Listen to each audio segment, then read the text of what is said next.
Bonjour Elie Trouvé. Bonjour. Il y a toujours la bataille des chiffres au lendemain d'une manifestation. Alors là, il y a un grand écart particulier. Hier à Paris, 14 000 personnes d'après le cabinet indépendant en l'occurrence, 150 000 d'après vous, les manifestants.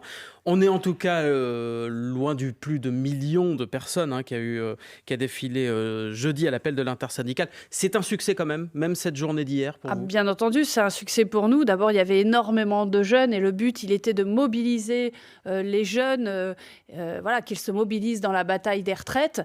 Et je pense qu'ils se sentent directement concernés parce que cette réforme des retraites, le fait de bosser 2 ans plus tard, ça va épuiser davantage les seniors au travail, mais ça va aussi enlever du travail pour tous les autres.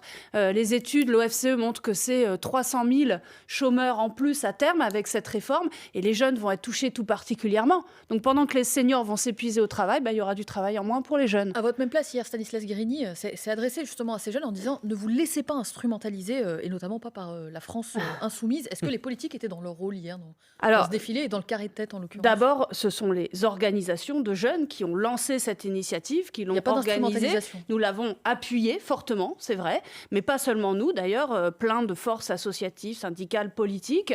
Et voilà, je pense qu'il faut arrêter de penser que dès que les jeunes sont forcément instrumentalisés, ils peuvent agir par eux-mêmes. Et en l'occurrence, ils sont très conscients des conséquences de cette réforme pour eux-mêmes. Il y en aura d'autres, d'ailleurs, des manifestations réservées, ou en tout cas organisées par les jeunes. Alors, je peux pas à l'adresse des jeunes. Justement, je ne peux pas vous dire, puisque nous, on appuie.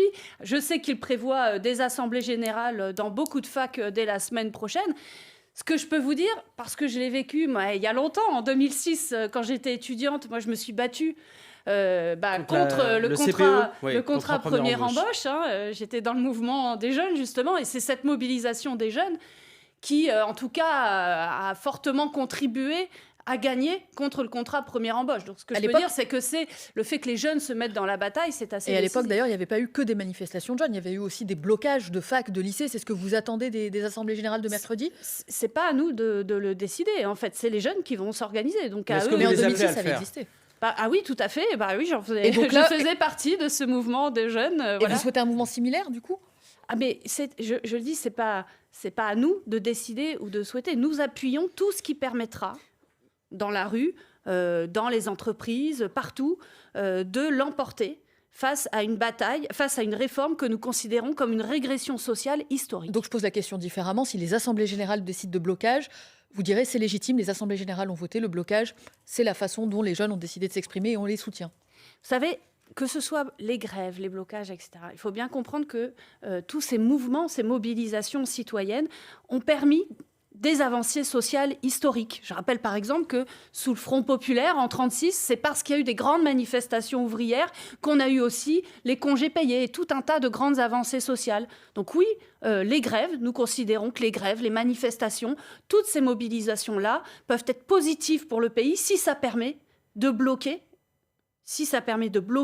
cette réforme des retraites qui est une régression sociale historique, alors qu'à l'Assemblée nationale, nous avons un gouvernement et une minorité présidentielle qui ont décidé d'une forme de 49-3 déguisé, c'est-à-dire que nous allons avoir un temps extrêmement restreint de débat. Et les débats ne pourront pas être suffisamment sérieux et éclairés. Oui, parce que c'est un projet de loi. 47.1, voilà, c'est technique, mais en tout cas, c'est une procédure accélérée dans le cadre d'un texte budgétaire. On est parti pour un conflit dur. Il faut bloquer l'économie, dit Frédéric Souillot de Force ouvrière. C'est un mot qui fait peur, blocage, parce que ça veut dire pénurie d'essence, ça veut dire qu'on ne peut pas forcément prendre un train. On va en arriver à là, selon vous? Il faut en arriver à là, même peut-être, pour faire plier le gouvernement? On verra jusqu'où il faut y arriver, mais je rappelle que c'est le gouvernement qui, aujourd'hui, persiste, signe et veut imposer une réforme extrêmement brutale. Donc c'est lui qui porterait la responsabilité d'un blocage du pays. C'est lui qui a la responsabilité, alors que 80% des Français sont contre cette réforme. La totalité des syndicats de salariés, c'est historique. Et vous vous rendez compte quand même que dans un pays comme la France, qui est de plus en plus riche, où chacun est de plus en plus productif, une heure de travail permet de créer de plus en plus de richesses. Pourquoi faudrait-il travailler plus âgé, plus vieux? Pourquoi faudrait-il s'épuiser davantage au travail? Je rappelle qu'aujourd'hui, autour des 60 ans, c'est un Français, à 62 ans, c'est un Français sur 4 qui est déjà mort parmi pour les hommes, pauvres, oui. Parmi les hommes les plus pauvres, qui est déjà mort avant de partir en retraite. Et je vais vous dire, si vous décalez de 2 ans l'âge de départ à la retraite, à 64 ans, c'est 15 000 personnes en plus qui ne verront pas la retraite, qui seront mortes entre-temps. Voilà la signification de cette réforme. Le sens même de cette réforme, c'est une régression sociale historique. D'où le slogan de Jean-Luc Mélenchon hier, vive la vie à bas la mort. Mais ça ne va pas un peu loin quand même. C'est une réforme mortifère. Bien sûr, puisque je vous dis qu'il y a 15 000 personnes en plus avec cette réforme qui ne verront pas la retraite, qui seront mortes avant leur retraite. Donc c'est une question de vie et de mort, oui. C'est le droit, après une vie souvent à s'épuiser au travail, c'est le droit de pouvoir profiter de la retraite, mais c'est aussi, et ça c'est important, un temps utile pour la société, la retraite. Parce que c'est pas seulement, quand on est à la retraite, c'est pas seulement le repos, c'est aussi beaucoup de gens qui s'investissent dans les associations, qui s'occupent de leurs petits-enfants. Savez-vous qu'il y a 2 retraités sur 3 qui sont engagés dans des associations. Donc évidemment, ça compte pas dans le produit intérieur brut. Mais tout ça, ce sont des activités utiles pour la société. Et c'est ce temps de retraite, il va être restreint par cette réforme. C'est ça le sens du progrès social ? Nous, on pense que non. Aurélie Trouvé, l'un des arguments d'Emmanuel Macron, c'est aussi de dire que la France n'est pas isolée au niveau européen, qu'elle vit avec des voisins qui, eux aussi, repoussent l'âge de départ à la retraite. Qu'est-ce qui justifierait que tous les voisins le fassent, mais que la France reste une exception ? Alors, d'abord, je suis fière d'être dans un pays où, effectivement, pour l'instant, on a un niveau de vie des retraités qui est à peu près égal à celui des actifs. Qu'est-ce qu'on veut suivre maintenant ? On veut suivre les moins-disants sociaux, c'est-à-dire ceux qui font moins bien, ou est-ce qu'on veut au contraire être un pays de progrès social ? La France doit rester une exception. C'est pas une exception, c'est un pays qui fait progresser socialement les conditions. Donc c'est nous l'exemple en fait, c'est ça que vous dites. Eh ben, je pense, moi je suis fière d'être dans un pays qui effectivement est un bel exemple de solidarité, mais que le gouvernement aujourd'hui veut affaiblir. Voilà, je suis fière d'être dans un pays qui effectivement, en tout cas, tente d'avoir un système de solidarité nationale effectif que le gouvernement aujourd'hui veut affaiblir. On a un président de la République qui s'enferre, qui est complètement enfermé dans une logique ultra-libérale, eh bien, il faut arrêter ça. Et ce qui va être clé pour moi, c'est que ces 80% des Français qui sont contre cette réforme, qui ont bien compris le sens de cette réforme, eh bien, ils ne se résignent pas. C'est ça la clé. C'est qu'ils se mobilisent, qu'ils ne pensent pas qu'on doit tout subir. Aurélie Trouvé, députée France Insoumise de Seine-Saint-Denis, invitée du 8h30. On s'interrompt juste le temps du Fil Info. À 8h40, c'est Diane Ferchit. Le projet de loi de réforme des retraites sera présenté demain au Conseil des ministres. Pour le défendre, 2 ministres s'expriment dans la presse ce matin. Celui des comptes publics, Gabriel Attal, dans Le Parisien aujourd'hui en France. On n'est pas condamné au bras de fer, dit-il après les manifestations de cette semaine. Dans le journal du dimanche, c'est Olivier Dussopt, le ministre du Travail, qui défend une réforme redistributive destinée, selon lui, à rétablir un maximum d'égalité. Le recomptage des voix se poursuit au Parti socialiste pour l'élection de premier secrétaire du PS. Mais le sortant, Olivier Faure, affirme ce matin que sa victoire est claire et nette. Son adversaire Nicolas Mayer-Rossignol dénonce une sortie irresponsable. Plusieurs dizaines de milliers d'Israéliens dans les rues de Tel Aviv hier soir pour dénoncer la politique de la coalition au pouvoir. Coalition entre la droite, l'extrême droite et les ultra-orthodoxes, des manifestants qui craignent une dérive antidémocratique. Ils visent la première place de leur groupe. Les Bleus affrontent l'Espagne ce soir à 21h en 8e de finale des mondiaux de handball. Les 2 équipes sont déjà qualifiées pour la suite de la compétition. France Info. Le 8h30 France Info, Neil Alatrousse, Laurent Sénéchal. Toujours avec Aurélie Trouvé, députée La France Insoumise de Seine-Saint-Denis. Le texte arrive demain en Conseil des ministres. Ce matin, dans la presse dominicale, des appels à discuter de 2 ministres, celui du Travail et celui des Comptes publics, Gabriel Attal, Olivier Dussopt, qui disent finalement il y a des points à améliorer. Est-ce que vous dites il y a des points à améliorer, ou est-ce que vous restez sur la position de c'est pas possible, il faut retirer ce texte et qu'on passe à autre chose ? Je veux dire, il y a 2 points durs. C'est le report de l'âge légal. Voilà, le report de l'âge légal de départ à la retraite. Ça changera et le pas. fait aussi d'accélérer, parce qu'on l'oublie souvent, d'accélérer ce qu'on appelle la réforme Touraine, c'est-à-dire d'accélérer l'exigence d'avoir non plus 42 années cotisées, mais 43 années cotisées. Ce qui fait d'ailleurs que les premières touchées par ça va être les femmes. Dès 2027. Voilà, dès 2027. 2035. Et ça, on sait que ça tombe en particulier sur les femmes, parce que qui a les carrières les plus hachées ? qui subit les temps partiels, qui a du temps en moins de travail parce qu'on s'est occupé des enfants, etc. Ce sont les femmes. Mais le gouvernement vous dit ça, on peut corriger tous ces effets sur les carrières hachées, sur les femmes, ça peut s'améliorer au moment du débat parlementaire. Alors, tout ce qu'il nous propose à chaque fois est de l'intox. Je le dis parce que... Vous ne croyez pas à la volonté de dialogue ? Mais je n'y crois pas pour l'instant parce que la première chose à faire, c'est de retirer le cœur de cette réforme, c'est-à-dire le fait de faire bosser tout le monde 2 ans de plus. Pourquoi ? Parce que c'est d'une injustice immense. Ça va tomber d'abord sur les femmes, sur les jeunes, je l'ai dit, par le biais du chômage, parce que ça va produire du chômage notamment pour les plus jeunes, mais ça va tomber aussi sur ceux qui ont les carrières les plus longues, qui commencent le plus tôt à travailler, qui ont les métiers les plus pénibles.